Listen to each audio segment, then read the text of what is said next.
Madan storage உங்களை வரவேற்கின்றன. இன்றைய கதை. தலைப்பு: துன்பத்தைத் தழுவுதல், நல்லவர்களுக்கு ஏன் கெட்டவைகள் நடக்கின்றன என்ற கௌதம புத்தரின் ஞானம். நீதியும் கருணையும் கொண்ட ஒரு மன்னன் ஆட்சி செய்த செழுமையான ராஜ்யத்தில் நர்மதா என்ற எளிய மற்றும் பக்தி உள்ள விவசாயி வாழ்ந்து வந்தாள்.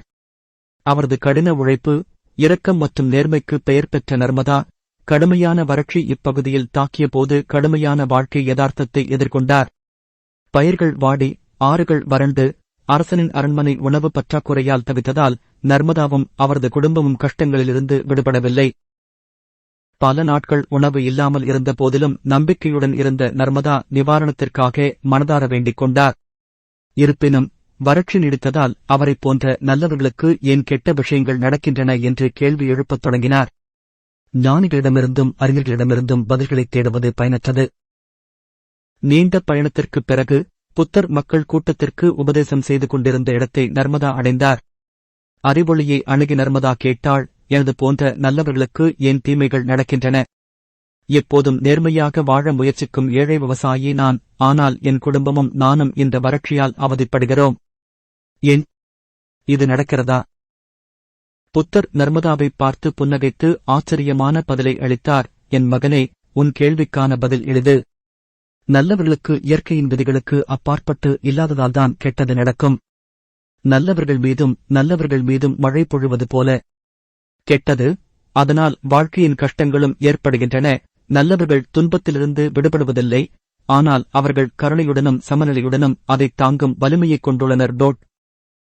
புத்தரின் பதிலைக் கண்டு வியன் நர்மதா, புத்தர் தொடர்ந்ததை கவனமாக கேட்டாள். மேலும், மகனே, வாழ்க்கையின் கஷ்டங்கள் வளர்ச்சி மற்றும் சுய கண்டுபிடிப்புக்கான வாய்ப்புகள். அவை நமக்கு மதிப்புமிக்க பாடங்களை கற்பிப்பதோடு மற்றவர்களிடம் நம்மை வலிமையாகவும் கருணையுடனும் ஆக்குகின்றன. எனவே வேண்டாம், உங்கள் துரதிர்ஷ்டங்களைப் பற்றி புலம்புங்கள், ஆனால் அவற்றை மேம்படுத்தி உங்களைப் பற்றிய சிறந்த பதிப்பாக மாறுவதற்கான வழிமுறையாக அவற்றைத் தழுவுங்கள். புத்தரின் புத்திசாலித்தனமான வார்த்தைகளுக்கு நன்றியுள்ள நர்மதா, வாழ்க்கையைப் பற்றிய புதிய கண்ணோட்டத்துடன் வீடு திரும்பினார். ஒவ்வொருவருக்கும் கெட்டவைகள் நடக்கின்றன என்பதை புரிந்து கொண்டு அவர் தொடர்ந்து கடினமாக உழைத்தார், நம்பிக்கையுடன் இருந்தார், மேலும் துன்பங்களை எதிர்கொண்டாலும் தேவைப்படும் மற்றவர்களுக்கு உதவினார். வாழ்க்கையின் இயற்கை சுழற்சியின் ஒரு பகுதியாக இருப்பதால் நல்லவர்களுக்கு கெட்ட விஷயங்கள் நடக்கும் என்று கதை நமக்கு கற்பிக்கிறது. இருப்பினும் இந்த கஷ்டங்களை நாம் எவ்வாறு எதிர்கொள்கிறோம் என்பதான் நமது குணாதிசயங்களை வரையறுக்கிறது மற்றும் நமது விதியை வடிவமைக்கிறது. கௌதம புத்தரின் ஆலோசனையின்படி வளர்ச்சி மற்றும் சுயகண்டுபிடிப்புக்கான வாய்ப்பாக துன்பத்தைத் தழுவுவது வலிமை, பின்னடைவு மற்றும் நேர்மறையான மனநிலையுடன் சவால்களை எதிர்கொள்ள தனிநபர்களுக்கு அதிகாரம் அளிக்கிறது.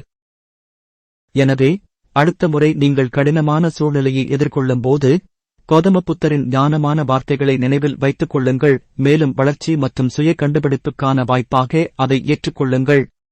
சவால்களை விட வாழ்க்கையின் சவால்களுக்கு நமது பிரதிபலிப்பு முக்கியமானது என்பதையும், ஒவ்வொரு தடையும் நம்மை வலுவாக நிரூபிக்க ஒரு வாய்ப்பாக இருப்பதையும் துன்பத்தைத் தழுவுதல் நமக்கு நினைவூட்டுகிறது.